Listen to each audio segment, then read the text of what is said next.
going to make her look bad. So that's when I reached out. I was like asking my friend. She was like, okay, well, this is where my sister went. And she gave her baby up for adoption. And it was quiet. And nobody knew, blah, blah, blah. So I called this place as if I was 18. And I wasn't. I was 17. And they were like, yeah, we have room. When are you due? When can you come? I was like, okay, well, it's February. I'm in school. I did tell them I was in school, but they assumed I was 18 because I was a senior. And they were like, okay, yeah, we'll have a space for you. If you're 18 and over. Okay, so this place was a place for pregnant women, teens and women. Just pregnant. You can't have a baby, but you just have to be pregnant. It's not there anymore. And it's you can find very little information. I think it was only in operation for 6 years. Anyway, Madonna St. Joseph Center. It was on North and Clark in Chicago on the north side. If you know, you know. Anyways, got everything set up. As an adult, though, you had to pay. It was run through Catholic Charities, but you still had to pay a certain amount. I think it was either a week or a month. So I have this birth certificate, and I still have it. I'm going to insert it if I can. I'm going to try to insert it. Of an old school birth certificate. I don't know if they still do this, but they had the one that you get in the hospital where they put the baby's footprint on. I don't know if they still, tell me, y'all let me know if they still have two birth certificates. The one where they put the feet print on it, and that's not the official one, but that's the one you get in the hospital. And then the one they send you, the official one. Anyways, back in the day, if you were going to some type of establishment, whatever, they would take whatever identification you had, right? So I had this birth certificate with the feet on it, the non-official one, but the one that's from the hospital, that my mother changed the date on. You can clearly see that she changed it. I was born in 74. You can clearly see that she changed it to say 1973. And the reason she did that was because when I was 13, I was a freshman in high school. Because I skipped kindergarten. I tested out of kindergarten, but that's a different story. So I was 13, and they had a work program you had to be 14 for. So she changed my birth certificate so I could work when I was 13 as a 14-year-old in this special program where you learn about like how to read stocks and stuff like that, and about the job market and stuff. It was a cool little program. It was boring, but it was cool to learn about stocks and how they work. And I got paid like $20 a week or something like that. And she took half of it. But anyway, so I still had that birth certificate that said 1973 on it. So that's a birth certificate that I gave these people at the Madonna St. Joseph Center. They thought I was 18. So they separated the 18 and over, and the younger people as far as like what they could do, like how they could stay up, what their curfews were. So I had a lot of adult privileges. Like I could go home on the weekends. I could stay out later. I didn't because I was a homebody. I never went out. But I had privileges that I didn't use because they thought I was 18. So anyways, I got into this place.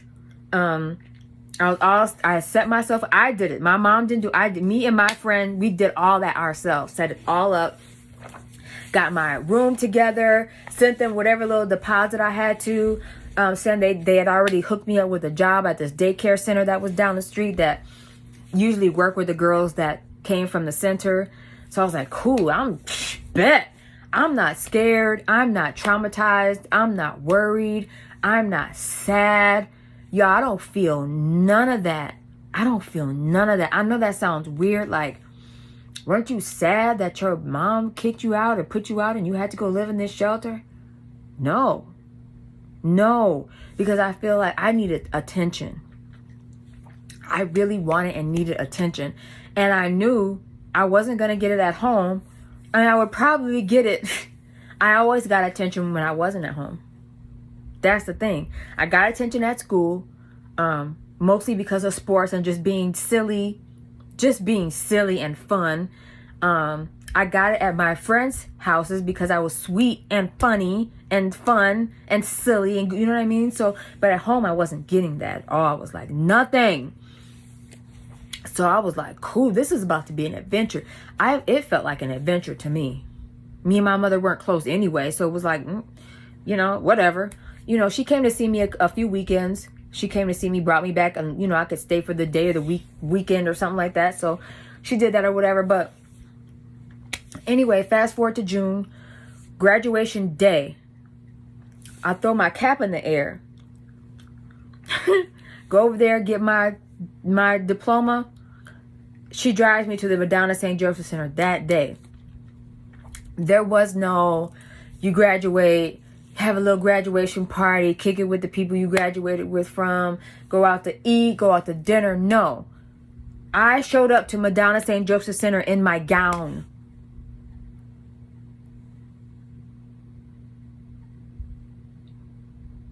True story. Like, fresh from graduation. My bags were in my mom's trunk. So we were going from the graduation to the Madonna St. Joseph Center. When I think about it, it's sad. It kind of hurts my feelings when I think about it. But I was like, adventure time, let's go. I never worried about, I was not worried, y'all. I was not. That's how I know God has always been with me, because I was not worried. I wasn't worried about nothing. I wasn't worried about nothing. Anyways, so I get to Madonna St. Joseph Center. I meet my roommate. Her name is Dorothy. I think she's 16. She's pregnant. She's so fun. She's fun. She's cool. She's nice, but she's Chicago and she'll beat your ass. Like, she was a tough girl, but she was nice. She was so cool. I remember she got into it with this other girl. You know, when you're that cool and nice and street smart, it's always going to be somebody that's going to hate. So she ended up fighting this other girl, this other pregnant girl. She whooped her. This sound petty. She beat that girl's ass. She beat the brakes off. Like, two pregnant girls. Picture it. 16-year-old pregnant girls in a shelter fighting, scrapping, going at it.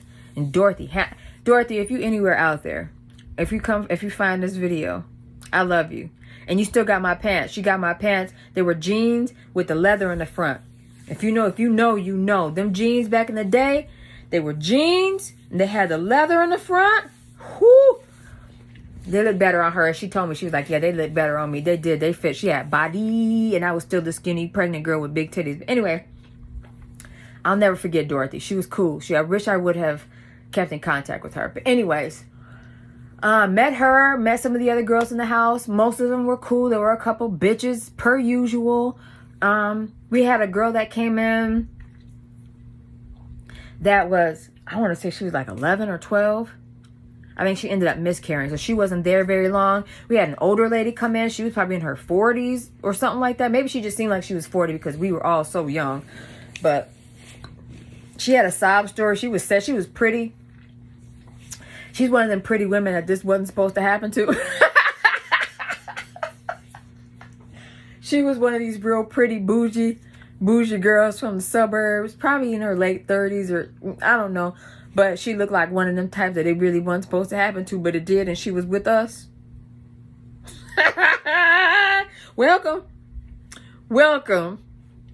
Anyways, I think she ended up leaving before she gave birth. But being there, I was there for 5 months. I was there, but from the time I was 3 months to when I gave birth. And I saw people come and go. I saw people give birth, have their babies, leave. I seen people give birth, give their babies up for adoption. There was this girl named Patty, this white girl named Patty, who was wild. She was cool too. She caught the chicken pox, pregnant.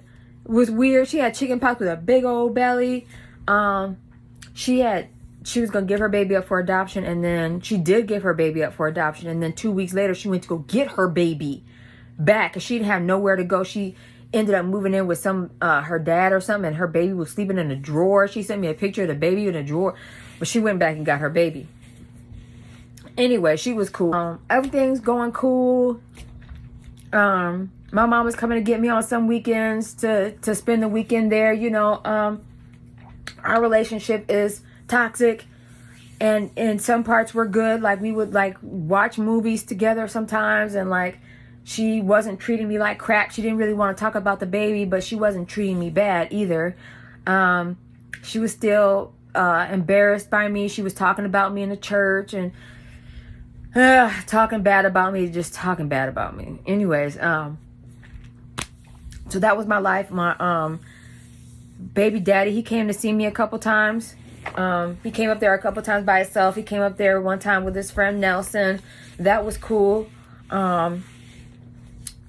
He still was doing his own thing. So everything was going cool until one day I got a call from my baby daddy, and he said, look, I'm with such and such now. And he was with a girl that was my best friend's cousin. He's like, I'm with her now. So it is what it is. That's pretty much what he told me. It wasn't no long, drawn out story. She was there. He was like, I'm with her. This is who I'm going to be with. So, I'm going to take care of my responsibilities, but this is who I'm with. She picked the phone and she going to talk about something. And if I see you, I'll kick that baby out your stomach. Just ghetto bird. You bird, bitch bird. Anyway.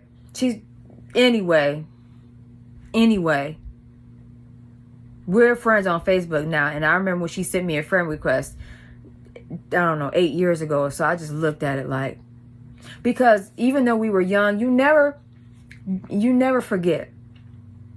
You never forget. We're older now, and of course, I'm not like holding that against her. Like we almost 50, but I'll never forget. And we'll never be friends. Anyways, so that was like a devastating thing for me. Like that hurt, but I was still turning up. Like I was still like, okay, we still have this baby on the way that I'm excited about. I'm crocheting the baby stuff because I learned how to crochet when I was young. I'm still working. I'm still having fun at the shelter with my friends and like the a couple of the workers who were like, I will love them forever and ever. Lillian, I will love them. Lillian was this black lady. She was beautiful and she was just amazing. And then Mary Ellen Cool, who is my Facebook friend to this day, she delivered my baby. I will be forever great. And them two women mothered me. They loved on me. They mothered me while I was there. So I'm happy to be there, to be honest. It wasn't sad for me the way you would think it would be sad if your mom put you out and you lived in a shelter in Chicago. You're used to being in more of like the hood suburbs, but still the suburbs. The hood suburbs, but still the suburbs to like, now you're in Chicago. Now you in Chicago. Now you're on the north side, but you're still in Chicago with people from all parts of the city of Chicago who have come to this place because everybody's pregnant and single and homeless. It's a different atmosphere. I got punked a couple times too by this one girl who was just a hater. I mean, I was scared of her. Ooh, I still want to bust her in her face now. But anyways, I'm not only mad because I didn't stand up for myself like I should have then, but I was like, this bitch is crazy. Anyways, so that happened. I was hurt, but I was still, life must go on. I still had a very jovial spirit. I was still like, I never moped around or I wasn't depressed. I don't know. I feel like God has just always been with me. So that goes on. And then because I'm so small, I'm really small, y'all. Like I'm all belly in this tiny little 17-year-old body. I'm not like thick. Only thing thick on me at 17 is my D's. These were huge. Everything else was tiny. And I had only had sex twice. So I take that back. I had sex a couple more times pregnant with my daughter's father, a couple of times that I went out there, and that was whack. But I loved him, so I didn't care. Anyways, I started to go into preterm labor.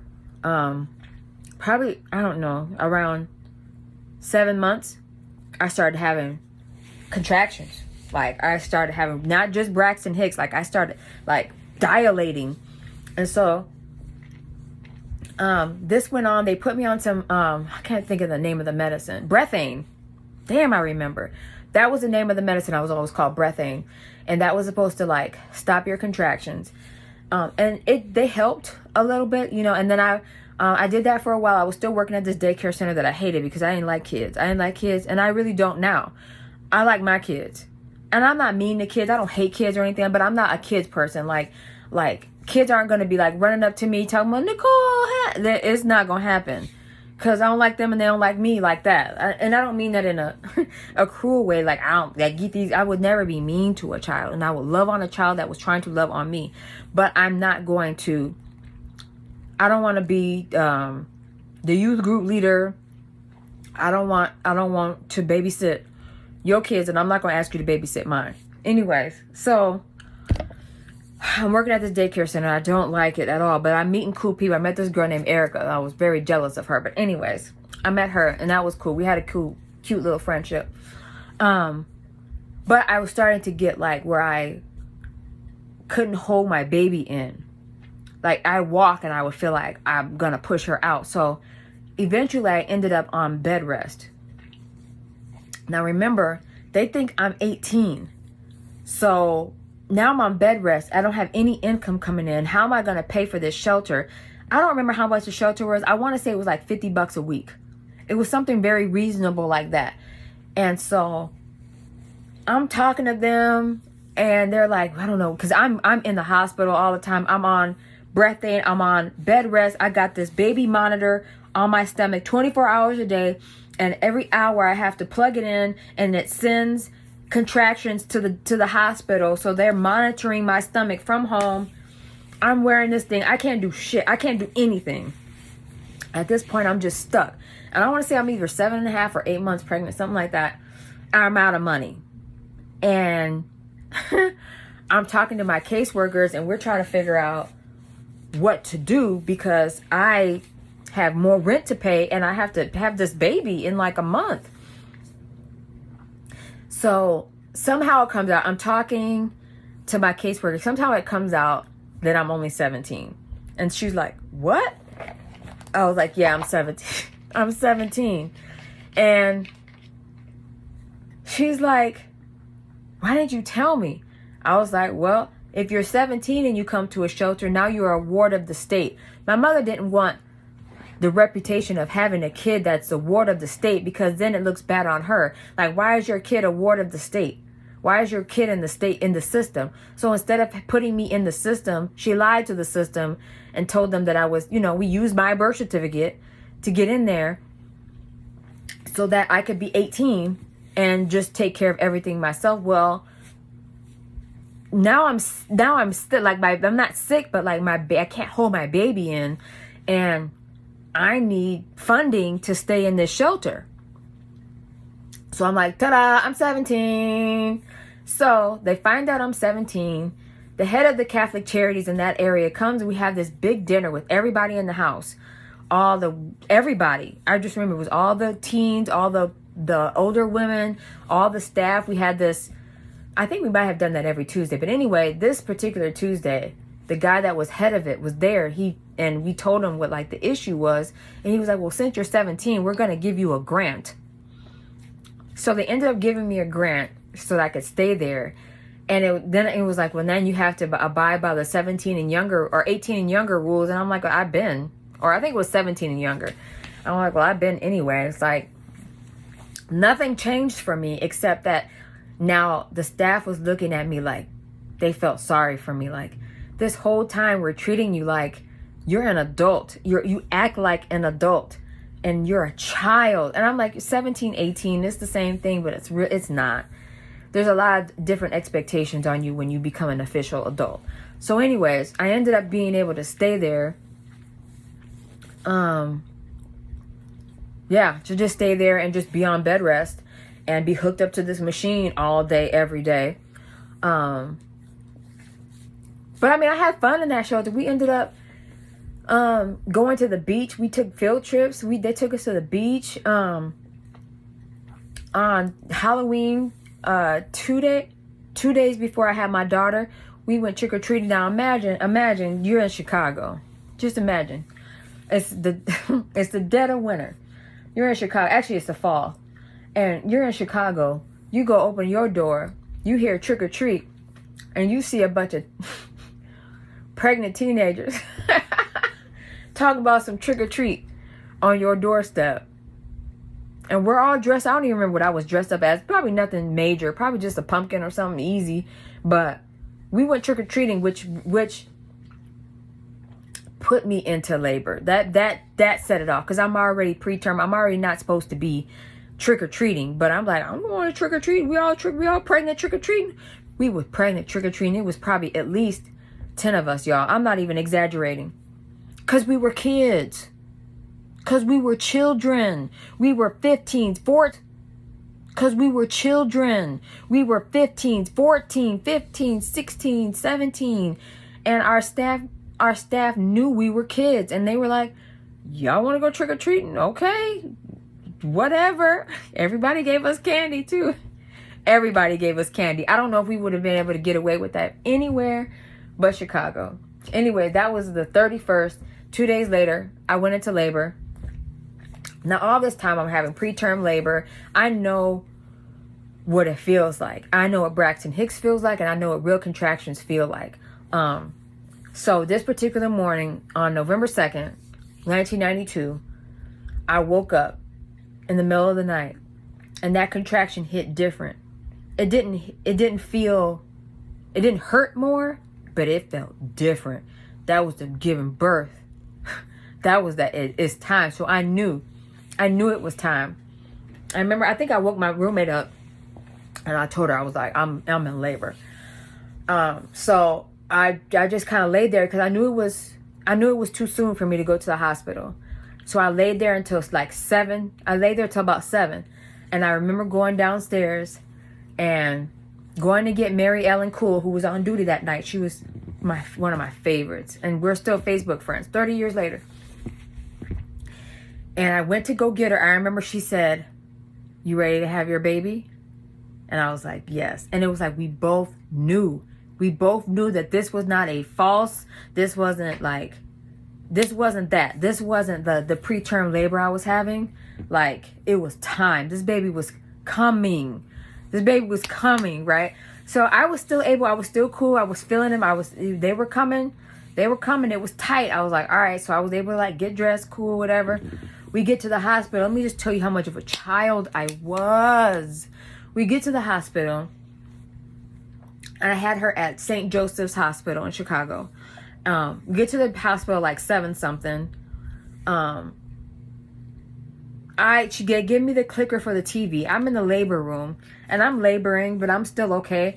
I turn on Sesame Street, y'all. I turn on Sesame Street. Why did I turn on Sesame Street? Because that's my favorite show. Still, this is my favorite show, and I'm 17. I'm having a baby watching Sesame Street. Oh my gosh. So young, right? So Mary Ellen is just just chilling with me. We're talking, we're laughing. One thing we did a lot together was laugh. So I remember when the labor started to get intense, we turned Big Bird off. Bloop. And it got intense. I remember it getting intense. And I just remember me getting into the side fetal position and holding on to the railings of the bed and laboring. And I just remember the pain being so intense, and it getting more intense and more painful and closer together. And I was like, this is death. This is death. Like, what is harder than this? But I didn't get an epidural, and they never asked me about an epidural, to be honest. No one ever asked me. No one said anything to me about an epidural. One time, not once. Anyways, I didn't labor for long. I got there at 7 something. I had her at 10:30 in the morning.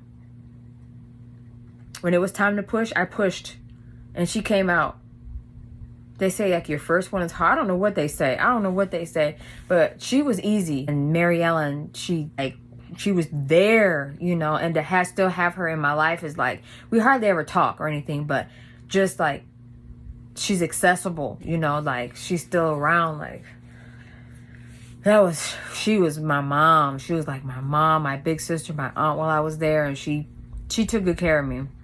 But that was it. It wasn't no crazy experience. I had an episiotomy because I'm tiny still.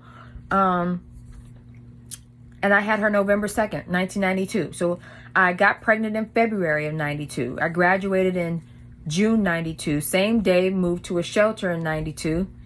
And delivered my baby in November 2nd of 1992. Oh, and let me go back by saying about a week before, maybe it wasn't even a week. I don't even think it was a week before I gave birth. My mother called me and told me that the Lord put it on her heart to let me come home for a little while after I had the baby. I was never worried though. I was never worried. I knew that after I had my baby, there was a whole nother shelter I could go to for new moms with their babies. And like, this wasn't like my goals in life or anything, but like, I was just surviving. I was surviving, and I knew God was going to take care of me, period. So I'm like, great. It was great. I was like, cool. I can go home and at least there'll be family there, you know? And so that's what happened. My mom came to pick me up that day. No, the next day. I was in the hospital until the next day. Got all my stuff from the shelter and went home. I wasn't there for long. Months. When I say not long, I mean months. But she did help me. She helped me get my car, my first car. No, who gave my first? Anyway, it don't matter. She helped me. I'll give her that. She helped me. And I ended up getting my own place very, very shortly after that. But anyways, that was my 17 and pregnant story. There's so much more that had happened after that. But that's what happened between February and November of 1992 when I was 17. I hope y'all enjoyed this story time. Let me know if you have any questions. Let me know if you are my age, if you're middle-aged and you have a pregnant as a teen story, and how did your parents react? Did you get to stay with them? Did they eventually come around? Did they love on you while you were pregnant? Like, I'm always fascinated to know everyone else's story because I feel like mine was so different. Nobody loved on me when I was pregnant. Nobody was loving on me. Nobody was shopping with me. Like, my mom didn't do none of that. Most of the stuff I got for my baby was from thrift stores that I was getting when I was working in Chicago. And the church I was going to, the church that I introduced my mom to, they gave me a baby shower. I was the first teen in the church to get pregnant. The first teen in the church to get pregnant.